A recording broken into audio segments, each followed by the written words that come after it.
one of my friends did, at least one. She wrote to me afterwards, Sia, and she said, that was an interesting question about how to find a teacher. And she said, what I did is I found you and Suvajra, and you introduced me to your teacher. And I thought, oh yeah, that's how it works, isn't it? Yeah. You don't go looking for a teacher. You chaps are now live, just to let you know. We're on live, are we? Ah, okay. Right. Have we got any audience? At least one. She wrote to me afterwards, Sia. And she said, that was an interesting question about how to find a teacher. And she said, what I did is... What are you doing? I had a channel somewhere in the back. And so you're recording this as well? I wasn't. I'm not. Oh. I'm not.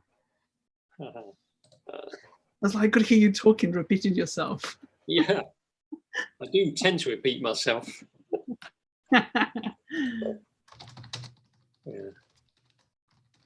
Yeah, I found that interesting too.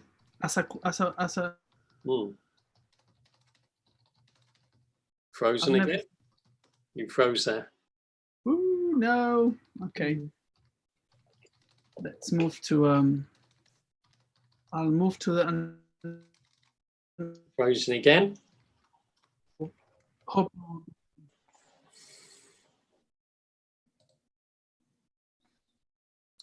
Oh, yesterday, if you can hear me. Can you hear me? No. Yesterday. Say that again. Yesterday, I received notice of a new thing on YouTube, Arijit's website. Arijit's YouTube channel, A Guide to the Buddhist Path. And there's a new thing he's got of somebody speaking Spanish and someone, doing cartoons at the same time. It sounded like your voice. Is that right? Yeah, that's my voice. Yeah. Ah, you were doing it. Good for you. Yeah, it was the translation of what is the karma in Spanish, and yes, it's good. Yeah, it is good. We uploaded it. Maybe not yesterday, maybe the day before, and yeah, it's got almost 1,000 views. Oh, that's really good, isn't it? It's a good script.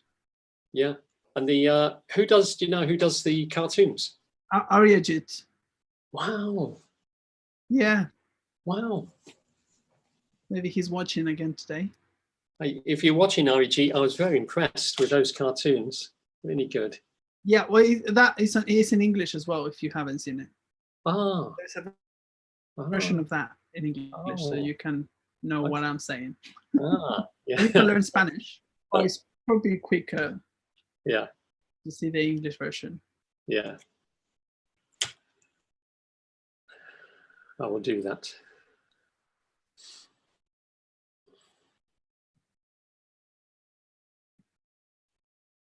Let's have a look.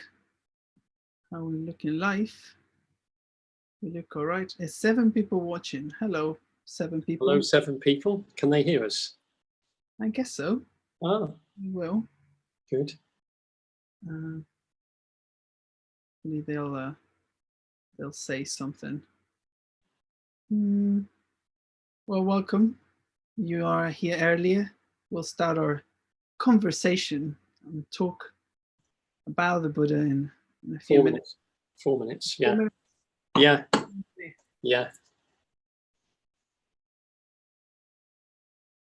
Well, Timmy, when was the first time you heard about the existence of the Buddha, Ratnaguna? Well, I was a teenager living in a little town in the south of England called Marlow, and a little bookshop popped up in the centre of town, very small, and I went in there, and for some reason I bought the Tao Te Ching. I don't know why. I just opened it and looked at it, very interesting, so I bought that, went home, read it, didn't understand it, went back then maybe the next week and bought a book on Mencius, who's one I found out was one of Confucius' disciples.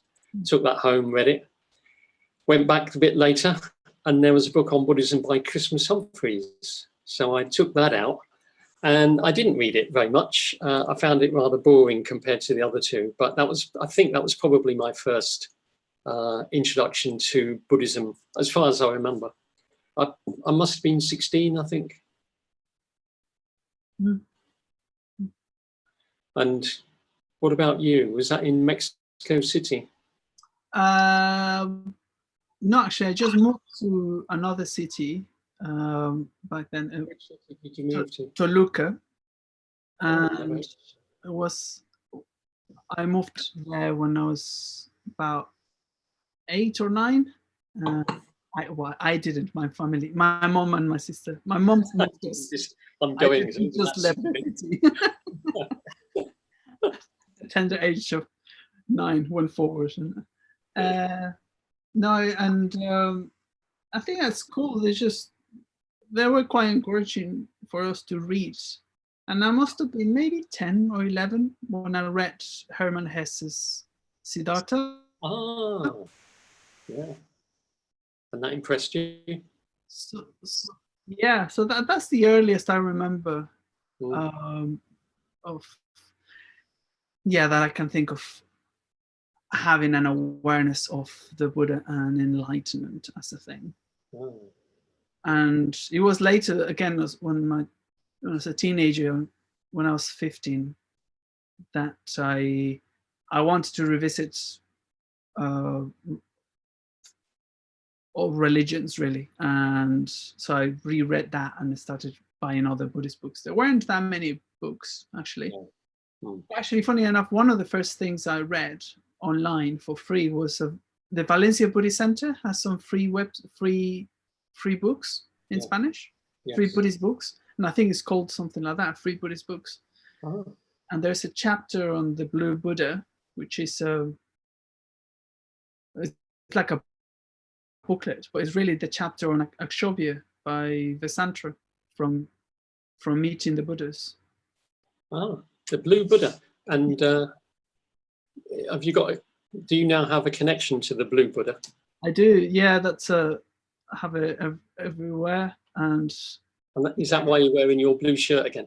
Yeah, I am. I am a blue. I'm from the blue, from the Vashra family now. Oh.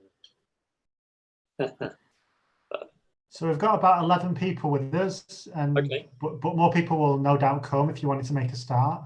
Okay, we will. Thank you. Welcome, 11 people. Yes, welcome. So how are we going to begin today, Sanghadhara? Why don't we start with a quick recap? If you were not with us yesterday, just to catch you up. Yesterday we talked about the Buddha before he was a Buddha. So the fact that he was a human being in India 2,500 years ago, and he was a man, but not.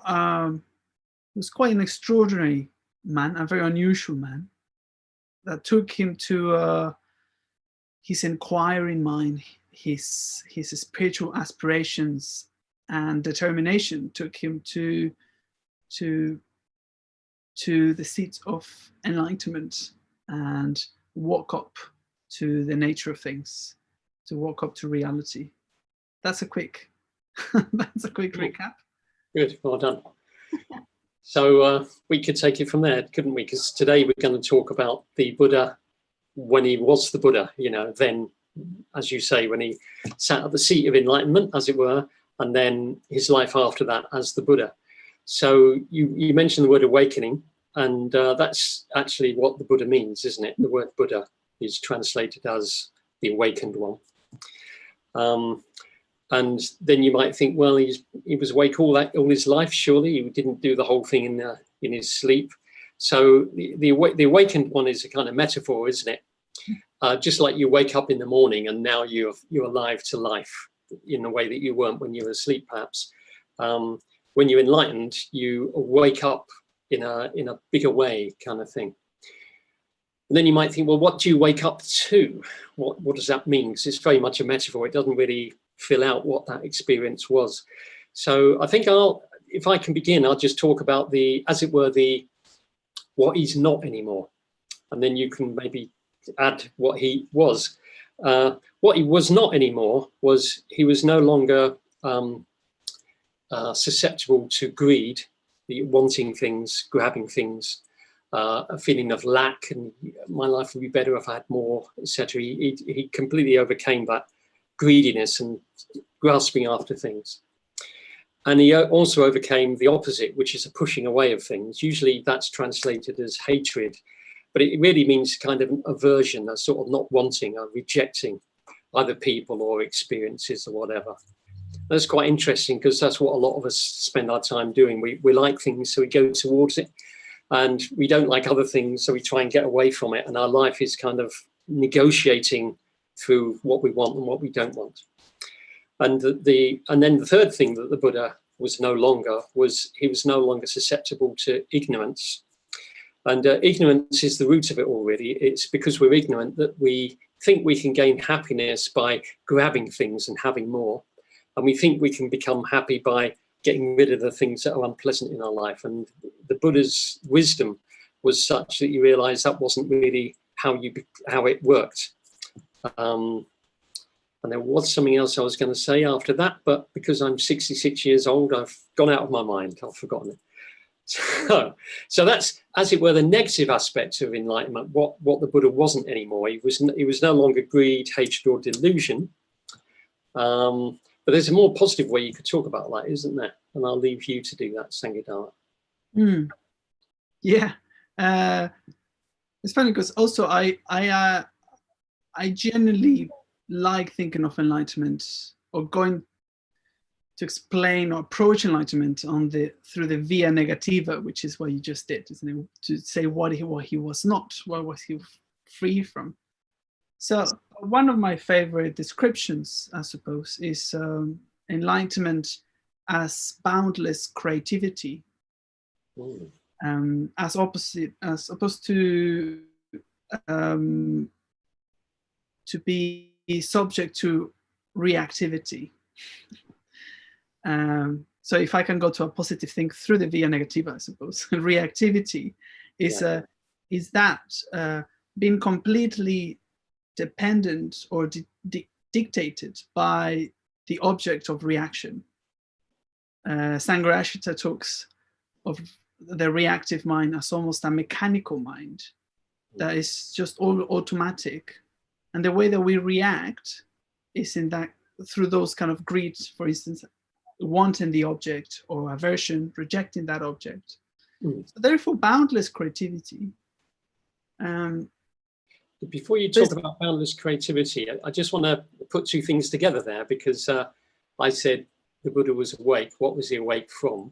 And you just talked about reactivity, but then you talked about automatic.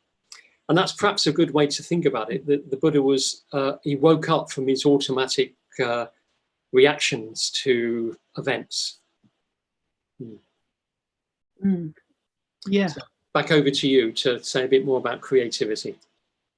Actually, maybe I'll take it back to your point in terms of that image of awakening, for instance, what it means to be asleep. Or sometimes we would describe the state of not being enlightened as that of being like a drunk person or a blind person, someone who's not completely aware or in control of their emotions. So with reactivity, you seem to act and be something and reacting, but actually in creativity, you have to be aware of the possibilities, and you can then choose to respond in a completely different way, in a free way, fully aware, fully awake, fully awakened, I suppose. So yes, creativity, not in the sense of he would make art or something. Sometimes we think of creatively or just thinking out of the box. It's not creativity in because I consider myself as a creative person, and creativity, I consider creativity very important, but I think actually boundless creativity in an enlightened kind of way is really not mere producing beauty or just changing things, that reordering objects to create something newer and better or something. It is kind of freedom. And yeah, maybe it does have, I think, that kind of that beauty that reinvention. I think we'll talk about it a bit later, I suppose, because he was, in a way, he went on to be very creative for the rest of his life through teaching and through engaging with people, and in how he understood and communicated the truth that he had awakened to. I think it's probably worth us trying to think of an example. Yeah. Because what you said is kind of general. And I wonder if we can think of a particular example of a reactive way of being and changing that to a more creative. And one that occurs to me is there may be someone in your life that tends to wind you up a bit. You know, the way they speak or some of the things they say just irritates you. And then because you get irritated, after a while, you can't help but express that irritation. And then, of course, that person doesn't like that. And then they retaliate. And then you're in this very reactive cycle. That would be the reactive mind. The creative mind, I suppose, would be, you might still get irritated by the person at first anyway, but then a creative mind would try to get outside of the reaction. And if you were being creative, you might think, oh, I wonder what's up with him today. It seems a bit more than usually strange to me. And I don't understand why. So I wonder if I was more friendly with him, he might be able to drop that. So overcoming that kind of reactive cycle of irritation upon irritation, you kind of get out of that and act in a different way to the person. They might not respond in a good way, you never know, but at least you, as the person who's getting irritated by that person, doesn't have to be irritated by that person. Would that be a good enough example? Yeah, no, that's good. It reminded me of, I think it was a TED talk I saw, maybe it was a hypnotist or something. And he was talking about how to engage if you've been, if a robber comes in with violence, tries to takes your wallet or something. I think what he'd recommended was something to just start talking to them in a very normal way, and it's something completely off topic, because that's what the criminals do not expect. And I think he exemplified or show that kind of stuff on through videos or something. But it really kind of stuck with me. It's just like how it's not about being random, but sometimes, yeah, how that kind of responding in a way that is not dictated by the by what you're encountering, that allows things to change and for you to break free from what would have happened, which in that case, you know, in this is either more violence or. Yeah, that sounds like a very extreme version of that. I wouldn't like to try it personally, but in a smaller way, you can do that, can't you? I have done it in smaller ways too, where someone's been a bit funny with me or a bit reactive towards me for some reason. They don't like me maybe, or something I've done in the past has upset them and they're expressing that, and I don't understand it. And I know in the past, sometimes I've retaliated, but also in the past, sometimes I've said, "You're okay," or just talked about something in a very friendly way, and they kind of got out of it. So we didn't get into that reactive cycle. So that's an example. And perhaps you said boundless creativity. So then we've got to try to imagine what that little situation is like, but everywhere, you know, whoever you meet, whatever situation you meet, you're being creative, seeing it. For me, the essence of creativity is to see every new situation and every person afresh, not as something that you've encountered before, because that's the problem of when you encounter things a number of times, you think you've got it now. I know what this situation is like, but you don't really. And so you act habitually, and then you just go round and round in the same old way. So that's creativity. Are there any other aspects of enlightenment we should talk about? Well, it's interesting because you've been reading about fear recently, and even the idea of some religions, their core motivation is fear. And we were both a bit struck by this idea of, actually, there's not, even though that much fear as a motivator factor towards enlightenment, nonetheless, one of the descriptions of the Buddha is that of being fearless. So I wonder if you could say a bit about.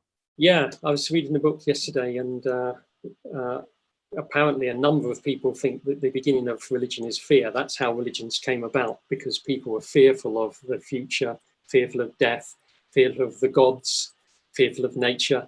And so they needed a refuge in something, and religion was it.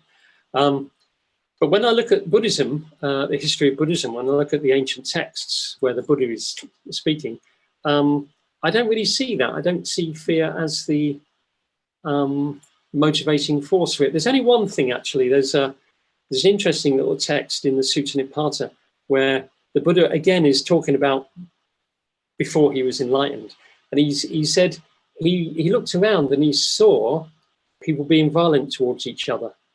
And it made him tremble. And I guess that means it made him afraid. And he saw that there was a dart in everyone's heart. That's a very good image, I think, a dart. In other words, it's something that's really hurting you and it's causing you to behave badly. So that's quite an interesting text. That's the only one, I think, where I think fear has played quite a big part. Mm-hmm. As you say, the Buddha was said to have been completely fearless, and that's because he didn't really have an ego to protect. He certainly wasn't afraid of death, and he doesn't seem to be afraid of anything else either. So this is a rather lovely situation of being completely fearless. But there's another situation, the one I mentioned yesterday. Did I mention it? Of the Buddha being fearful. Did I talk about that? Maybe I didn't, actually. I don't think I did. Yeah, so I'll just say a few words about it. So the Buddha, before he was the Buddha, he was out in the middle of the forest and he wanted to meditate. And it got to nighttime, and, you know, when you're out in a place like that, you hear a twig break and you think, what's that? And that gets your imagination going. And then you start getting a bit nervous, and then you hear something like a lion roar a mile away, and you get really, really frightened. And so he was really frightened. And he told his disciples about this later and told them how frightened he was and what he did with that. And he just, well, there's nowhere he could go. He's in the middle of the forest, you know, he couldn't run to get help because there was nobody to get help from. So he just sat with it. And whatever he was doing, whether he was meditating or walking up and down or lying down, whatever, and he felt fearful, he would just allow himself to feel the fear and carry on. So I thought that was quite interesting. And that's made me think there's a very big difference between courage, is what the pre-Buddha had in the forest. And later on, he didn't need courage anymore because he was completely fearless. So I think that's a really interesting, yeah. Yeah, at the point of his enlightenment, this makes me think of, you know, on the attack of, you know, on the resistance perhaps of, or the resistance from enlightenment or to enlightenment, when doubt or fear or the desire for sensual pleasures arose, but particularly when fear, when kind of fear arises, I suppose, or through the armies, that image of, felt like daggers or like arrows were attacking him, and just where they're about to touch him, when they touch his presence, his aura, the arrows turned into flowers as if offerings at his feet. And this reminds me of once I heard as well that sometimes the monsters in our shadows, the monsters in our consciousness, or maybe just monsters in the shadows in general, at light, they're just plushy toys. So there's something about sometimes fear itself aggravates or modifies my perception of the object that I'm fearing.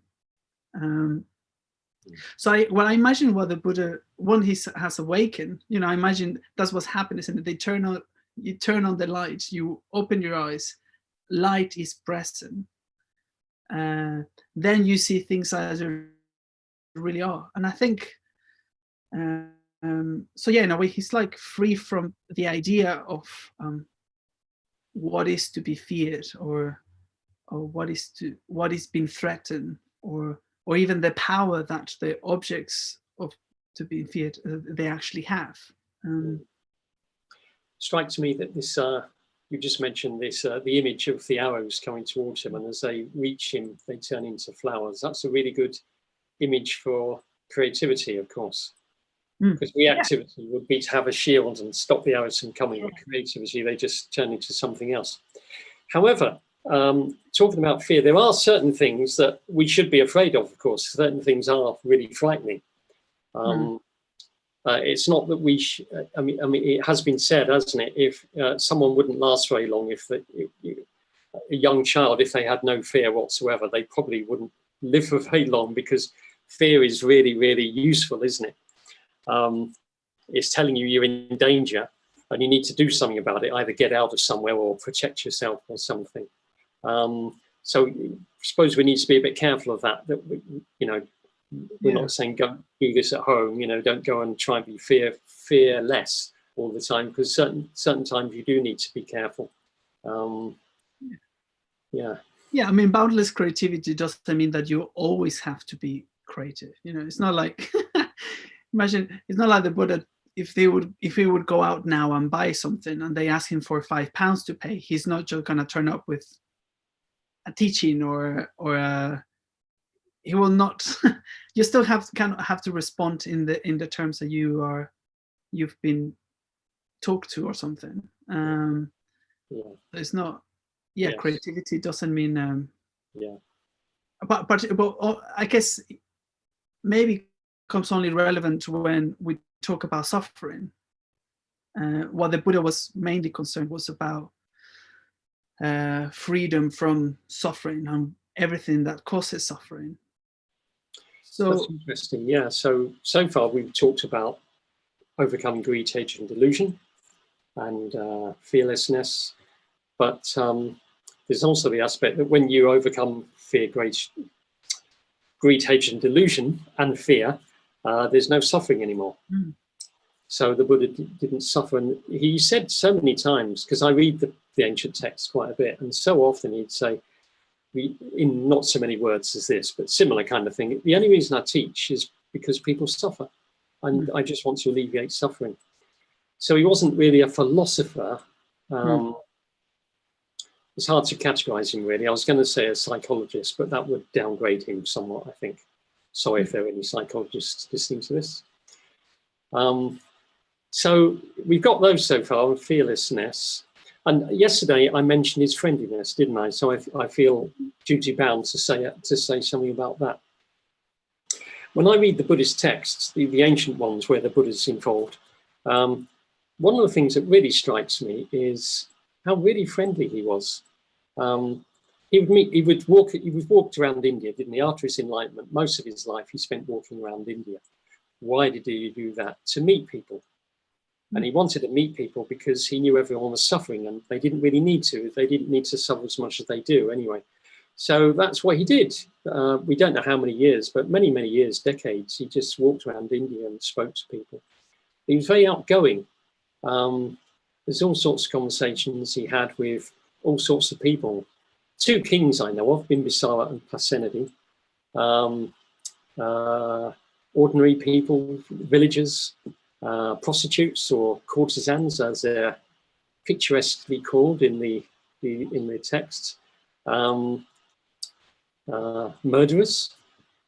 He met that murderer, didn't he? The serial killer. He went out looking for him. All sorts of people. He was so friendly. Yeah. Maybe he was like that before he was enlightened. We don't know, but he certainly was a very, very friendly Buddha. Yeah.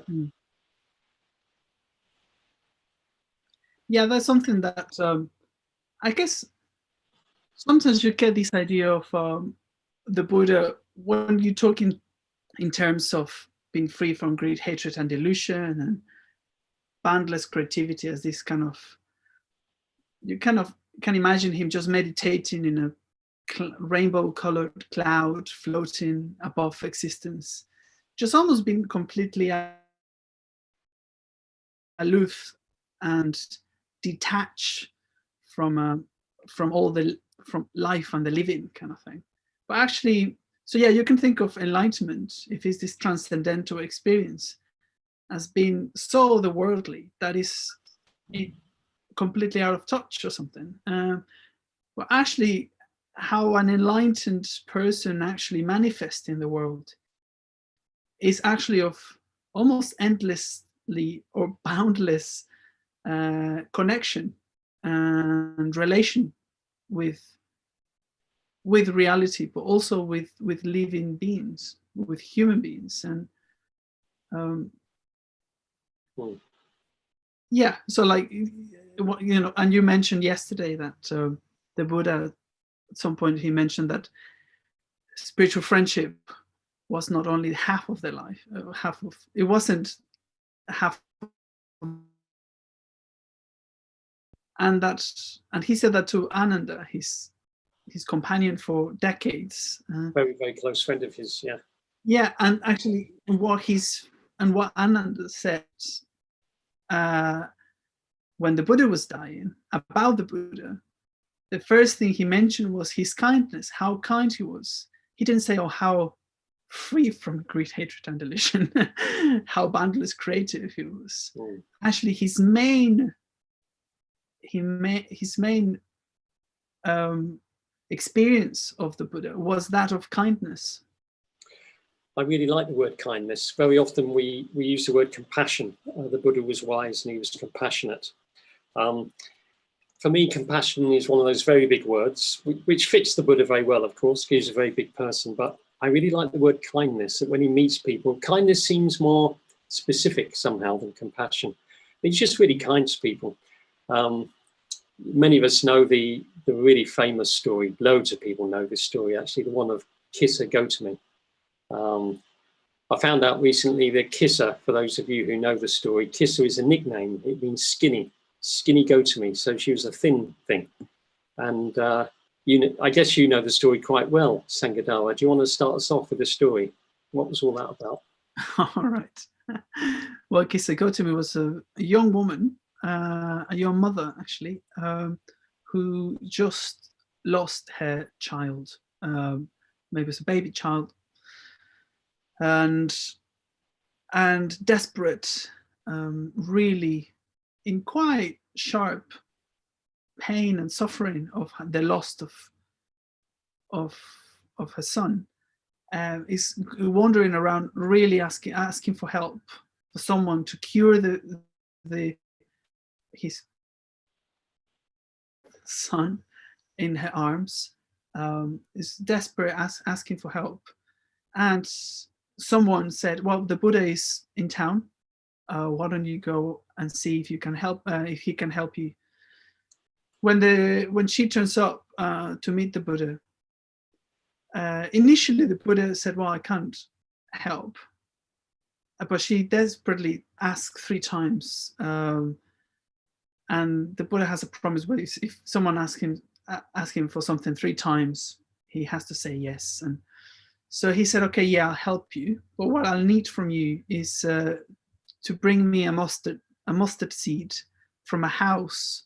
Well, it has to be given to you by someone, but that someone has to live in a house where death has not passed, where they have not experienced death. Only that way the mustard seed will work. So Kissa Gotami just goes around to the first house and asks for a mustard seed. The person's like, yeah, sure, I have plenty of mustard seeds. Give me a minute. And goes for the mustard seed, comes back, but then Kissa Gotami remembers, oh, but it cannot be from a house that's been touched by death. And the woman says, oh well, don't remind me about that. Just last week, my brother, etc. So Kissa Gotami just leaves the house and goes to the next. long story short, in every single house that she goes, he meets people who have been touched by death. It slowly dawns on her that the death, it is part of everyone's experience, and that she had to face the death of her son. So she comes back to the Buddha. She, having understood something about reality that she was rejecting, perhaps, that he was, yeah, she wasn't able to see or to embrace until she saw that it was a very shared experience, and she takes refuge and becomes a nun under the Buddhist direction. Yeah, it's a really great story, isn't it? You know, told many, many times, and for very good reason, I think, because what it shows is, first of all, the Buddha, his compassion. At first, he tried to tell her that he can't help her, but then he thought, well, how can I help her? You know, and it was a very creative response, wasn't it? And extremely wise. I mean, it would never have occurred to me to do that. Yes, yeah. And what it did for her is it slowly, house after house after house, it just dawned on her that death's everywhere, and my son is dead. Yeah, tremendous. Yeah, and she became a nun, a follower of the Buddha, and stayed with the Buddha, stayed his follower the rest of her life. And I think I was reading about her just recently, actually. I think she actually became enlightened sometime later. Yeah, tremendous story. Yeah. So it's past. Should we go on a bit longer, or should we see if there are any questions? Yeah, we could see, because I cannot see those questions. Is our host? Hello. So there isn't any questions at present. So if you've got anything further you want to talk about, you could do. We will. We'll carry on. Yeah. Well, before we move on to the next bit of the Buddha as revolutionary, which I haven't come up with a better word, I'm afraid. But just a comment on that creative response. One of the things that strike me, and it's clear in this story, but you see in story and after story, is that the Buddha really meets people where they are. It's not in a language that they can understand. So it hasn't got a blanket response to suffering. So what he doesn't do with Kisagotami, wasn't it? Even though he knows that death is part of the human experience, and you could just say that, he did not just say that, because Kisagotami wasn't ready to hear that. She couldn't see it. She was so immersed in her experience. She had to slowly take on other people's experiences. Because you could say almost maybe he died, because at the beginning he said that he would help her and she needed a mustard seed. Maybe it was misleading. But actually, and the whole of the story proves it, I suppose, that it was a skillful means in a way and that only came up, that could only possibly happened if he was aware of Kisagotami in a deeper way, in a fully present way, in a creative way. He did not just say, Kisagotami, you just have to go to this grievance therapy group, because you just avoid seeing you cannot see reality, and death is part of the living. Anyway, and so, but you see that at different stages and to different people. So yeah, friendliness is not just this, well, just give the answers. It's actually meeting people and what that requires, actually. Yes, yeah.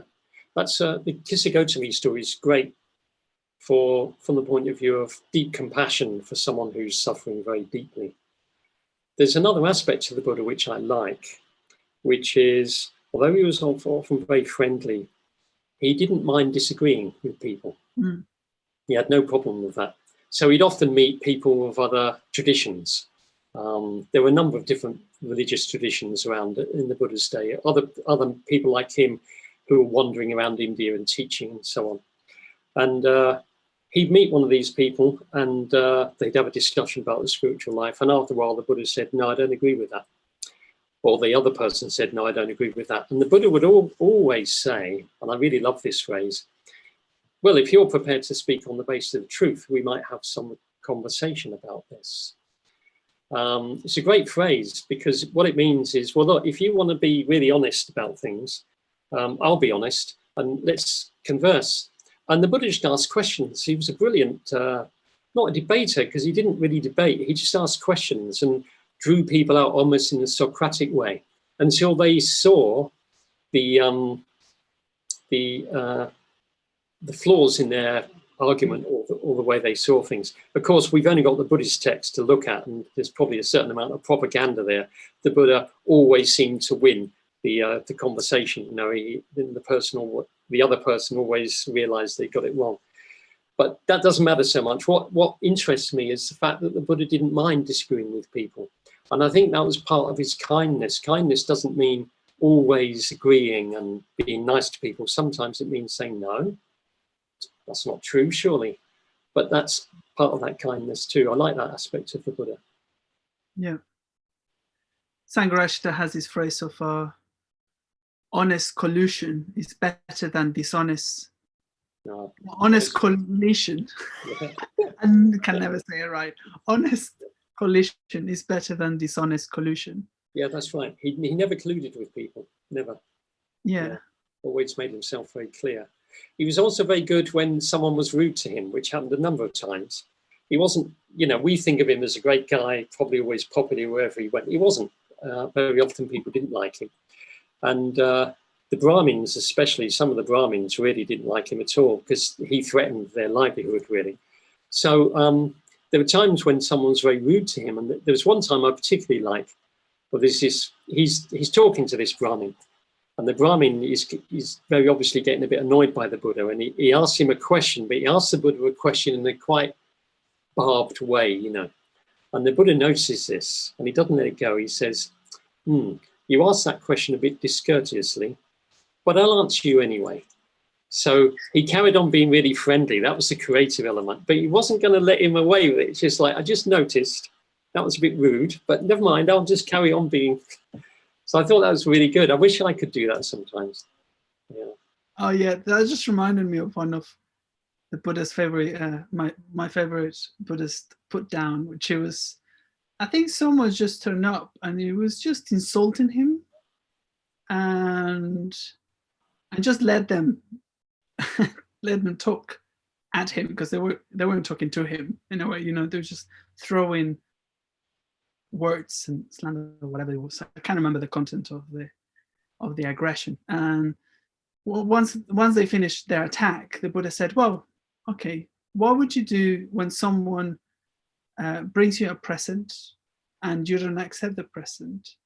Who owns that the present then? And the person just as well just kind of quite throw it back. It's like, well, I suppose the person who was given the gift owns the gift. And then he says, well, you came to me with a present that I do not want, so you can keep it. I wish I had the presence of mind to say that. Oh, I know. There's another, I'm assuming there are no questions yet. I think. Yeah, I don't see any. Yeah. I'll just say another thing about the Buddha. There's a lovely, lovely text where the Buddha's wandering on his own. He's the Buddha now. Very often he wanders with other people. He's completely alone and he needs somewhere to stay the night. So he comes across a potter, you know, someone who makes pots in his workshop. And he says, oh, do you mind if I stay in your workshop tonight? And the potter says, yeah, it'd be fine by me. But actually there's someone in there already. Another wanderer has come. So you'll have to ask him. So the Buddha actually knocks on the door. I love that. The Buddha knocking on the door. And the guy opens the door and the Buddha says, I wonder, is there room? Can I come and stay here tonight as well? And the guy says, yeah, you can come in. So there they are, the two of them, and they start meditating. And the Buddha thinks, this guy has got something that's interesting. So he starts asking him questions, and he says, so what are you up to? He said, well, I'm a wandering holy man, you know. And the Buddha says, have you got a teacher? He says, yeah. Who's your teacher? It's the Buddha. So this man was a follower of the Buddha, but he'd obviously never met him, didn't know what the Buddha looked like. He didn't know this was the Buddha. And then it's very obvious to me that the Buddha has a laugh then. He makes the whole thing into a joke. He says, oh, what's this guy like? What's the Buddha like? And what does he teach? The guy starts telling him. And that goes on for quite a long time. And the Buddha says, oh, yeah, he sounds really good. Fantastic. And then the Buddha gives him a long teaching. And then at the end of that long teaching, the guy realizes, oh, my God, this is the Buddha. And then it becomes clear. But the Buddha wasn't going to tell him. So I just love the fact that he was saying, who's this guy then? What's he like? Yeah. We don't often notice that the Buddha was very humorous. This is something that the Oxford scholar Richard Gombrich explains that we don't realize sometimes the Buddha is actually being very funny, but it doesn't always translate into modern English very well. So 20 to 4, should we see if there are any questions yet? We do have a question. So it's just a question around who wrote the history of the Buddha's life. How do we know the history of the Buddha's life? Okay. How many questions have we got so far, actually, Vijaypala? We've just got that one so far. The one, okay. So we can relax with that one and give it some time. So who did write the story of the Buddha's life? I'm just waiting for Sanghadhara to come up on the screen again. He's disappeared. Have I? All right. Oh, there we are. There you are. Yeah. Do you know anything about who wrote the story of the Buddha's life? Well, I mean, it's a tricky one because also, like, for the first, in fact, hundreds of years, the Buddha's life was told, and it was part of an oral tradition. So it was a story told. It wasn't really properly wrote down for a couple of centuries. So it was his followers and Ananda, who we mentioned before. Ananda became very important because he was a companion of the Buddha and he's a good friend. Not just because he was a carer for the Buddha, but probably also because he had an exemplary memory. He had like a photographic memory, I think it's called. I think it has a different name, maybe Ratnaguna. Phonographic memory. Yeah, phonographic. Close. So it was Ananda who repeated things to people for them to learn and to chant. And I think that's why when you read the text, they come in a very repetitive way, you know, and the verses are very long and very repetitive. That's because it's a very old tradition, and the repetition helps memory and for it to be chanted. So I don't know if you want to give another answer to that. I wonder if behind the question is a sort of thought, how do we know all this? How can we be so sure? Because you and I are talking very confidently about the Buddha as if these things really did happen. But of course, I think that's maybe what's on the questioner's mind. We don't really know because it's a long, long time ago, 2,500 years ago, in a very different culture. And as you say, it was an oral tradition. Nothing was written down until a couple of hundred years later. So, and then what people did after that is they pieced things together. So now we've got this very neat story of the Buddha, you know, before Buddhahood, moving up to Buddhahood, and then afterwards what happened then. But we don't actually know the exact sequence of events. You can kind of guess sometimes that the Buddha this must have been towards the end of his life when this happened, because of certain things he said that he definitely wouldn't have said earlier. But you can't really be sure. And some aspects of the Buddha's early life, before he was a Buddha, the story that's come down to us is not really about, it's not really about the Buddha, it's a myth built around the Buddha, that he was the son of a king, and he had 3 palaces, and he went out one day and he saw an old man, and then a sick man, and then a dead man. This is all a myth. Probably none of that really happened. So in those days, you didn't really get biographies in the way that we do now. You get more like hagiographies, made up stories about people. So we don't really know. Some aspects of the Buddha's life seem to me to have the ring of truth, but we don't really know that much. So there is no one who wrote, there's no historian of the Buddha. I think we could say that. Yeah. Hope that will do as an answer. Might not. Anything else, Vijaypala, yet? Well, there was just a second part to the question as well, which was about the Buddha's disciples, and do we know how many disciples he had? I suppose there's, maybe they're asking about direct disciples rather than disciples through the ages. Yeah. We don't know how many. I don't think they've been counted up. He had a lot of disciples who left home and became like him, a wanderer, and became a bhikkhu or bhikkhuni, as we say. Usually that's translated as monk or nun, which doesn't really fit the case. But there were times when he was sitting in the forest with 1,000 of them. So there must have been well over 1,000 of them. The lay followers, we've got absolutely no idea how many lay followers he had. No idea. I would imagine it goes into the many, many thousands. But we don't really know. No one really counted them, so we don't really know.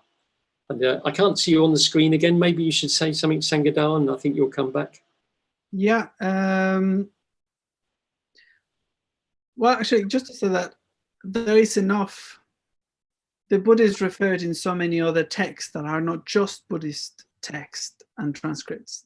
So it is quite broadly accepted that he did exist. So we might not know the precision of the accuracy of the stories as they've been passed to us, but we can be fairly sure that he existed. At least there's a scientific consensus that a historic one that he might do. Yes.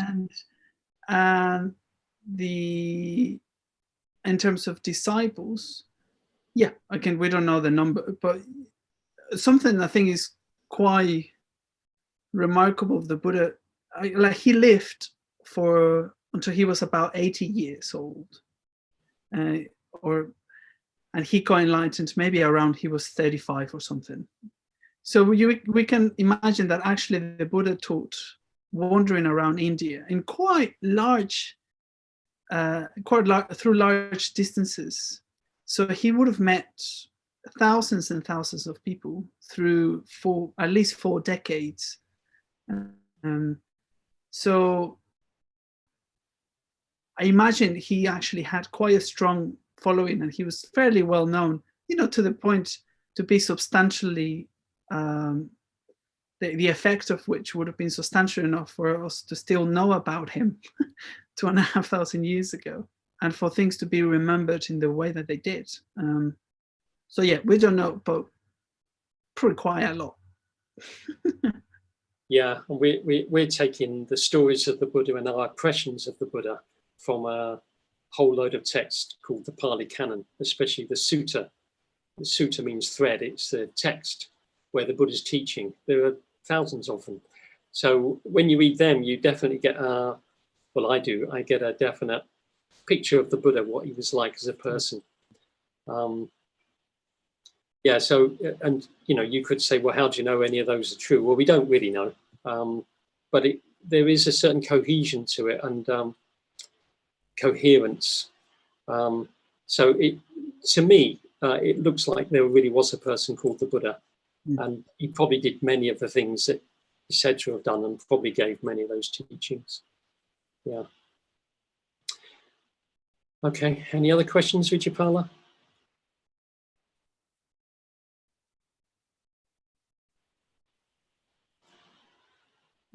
He's muted, but I can see a question Go on then. by Adam Davis. He said, I was wondering if the fearlessness comes naturally as a result of overcoming greed, hatred, and delusion. Is fear always a fear of suffering in some way? Good questions, those. I like them. Yeah. So 2 questions. I think I'll take the second one first. Maybe I'll leave the first one to you. The second one, is suffering or is fear always fear of suffering? It's quite interesting because very often people say the ultimate fear is the fear of death. That's what people are really frightened of. I said that once in a seminar, and somebody pulled me up on it, and they said they didn't think that was the case. That for some, in some situations, you would prefer death to another situation. Let's say you were caught by some people and they're going to torture you. You might prefer to die. So your fear of the suffering of torture would be greater than your fear of death. There must be many situations like that where you prefer to die than to live. So I think probably those are the 2 big fears: fear of suffering, and especially physical pain on the one hand, and fear of death, which most people I expect would consider to be the end of me kind of thing. So I guess those are the 2 big fears that we have. There's also, of course, fear of your family, fear of things happening to your loved ones. That's a big fear too. But what about the first question, Sanghadhara? That's an interesting one. Does fear go when you've overcome greed, hatred, and delusion?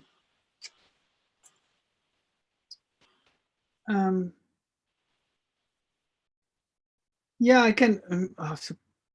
For me to do to, because when I hear fearless or fear, it's like your fear is not. It's often not an abstract experience, isn't it? It's fear in relation to something. I think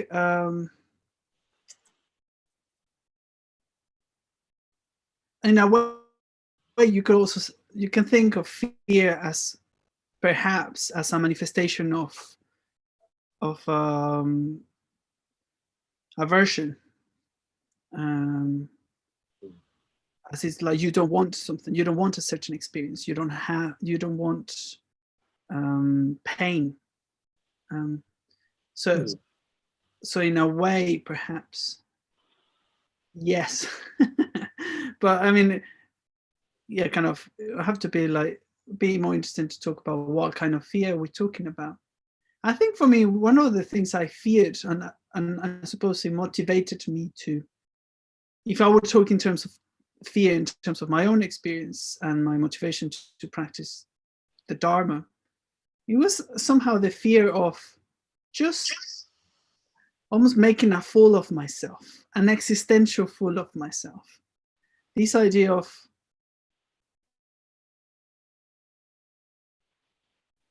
just reflecting on the fear of death in Buddhist cosmology and what it would have been Indian understanding of a life 2,500 years ago, is that you don't have just one life. Is that you have a countless numbers of lives. And what it means is that actually death, it wouldn't be the end of it. Death, it wouldn't be the end of suffering. Because even if you die, other people suffer. If I die, that's one of the main things I fear. It's not my own death, but if or when I die, that my mother and my sister, my dad and my sisters, they would suffer. So I fear their suffering. So fear or the death, I don't want. Death itself is not what I fear, and it will not be the end of it. But yeah, in a Buddhist point of view, there's a countless numbers of lives. So you repeat yourself. Is that kind of reactive, never-ending, circular, repetitive existence, as opposed to being an uplifting, ascending, transcendental levels of consciousness, I suppose. So anyway, I don't think that's answering your question, Adam. Sorry, but I just I was beginning to wonder. I I think it's yes. probably worth saying also that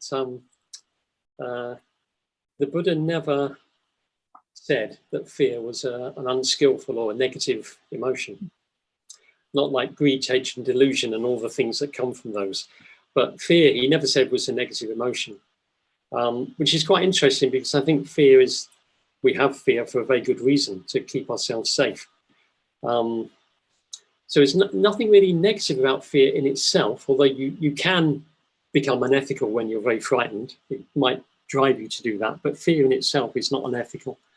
But it's very, very unpleasant to feel fear. And I'm not sure the Buddha ever talked about this, but maybe he should have done if he didn't. There's reasonable fear and there's unreasonable fear.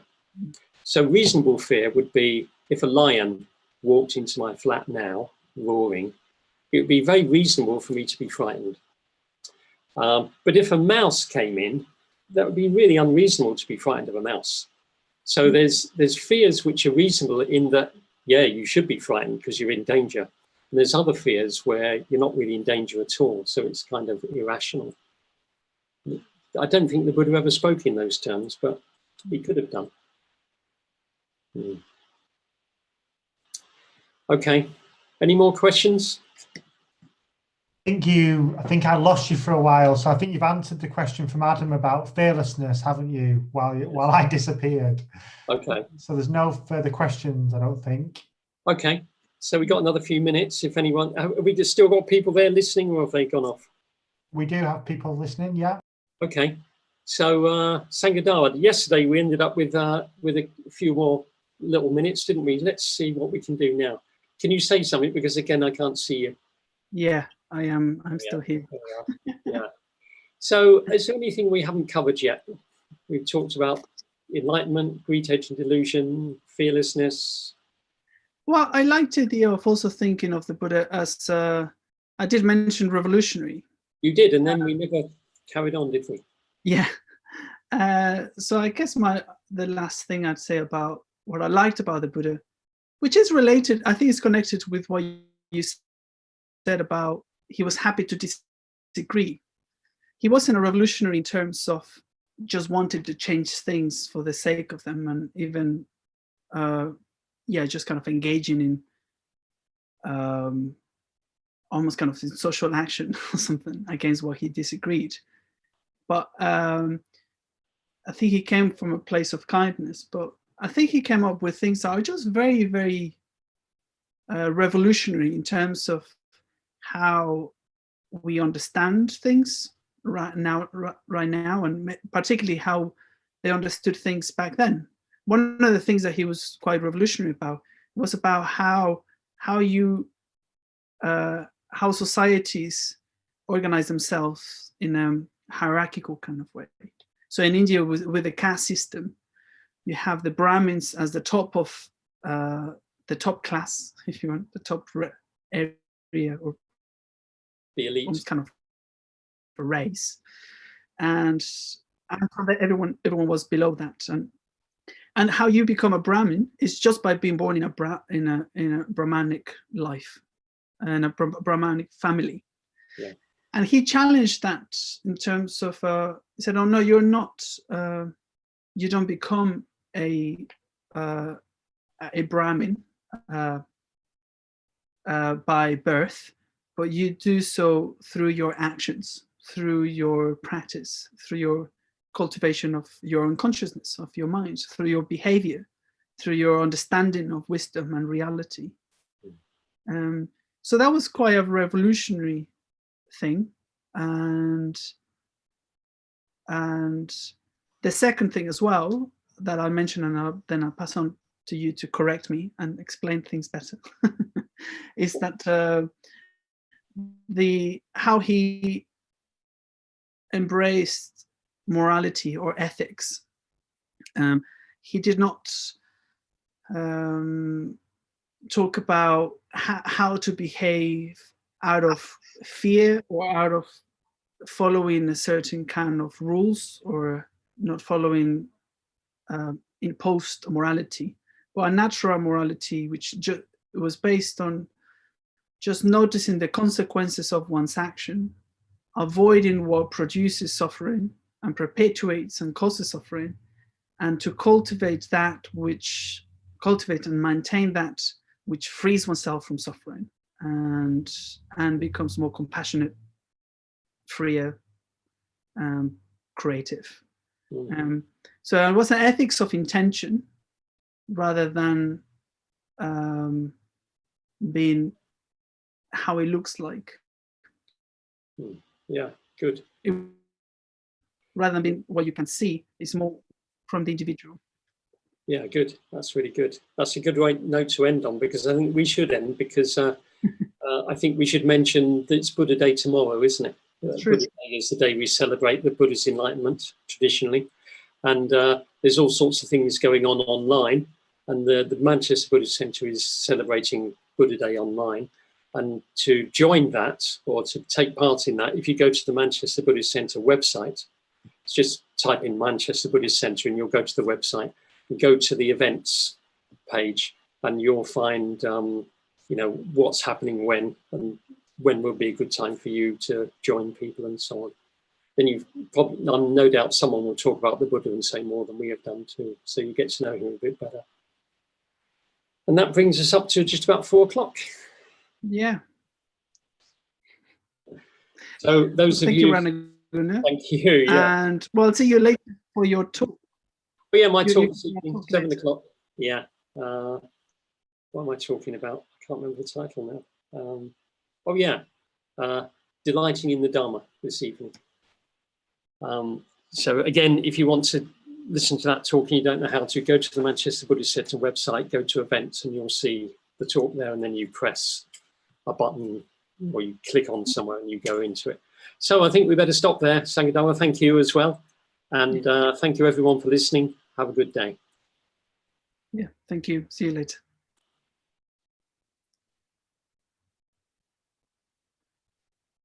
So we're assuming they've gone now, but well, actually, I don't think they have. I think we're still live, because I think we're live, are we? I think we lost our host. Maybe we should sing a song of goodbye. All right. I think we could just exit the meeting and hope for the best. Are you going to exit? I think so.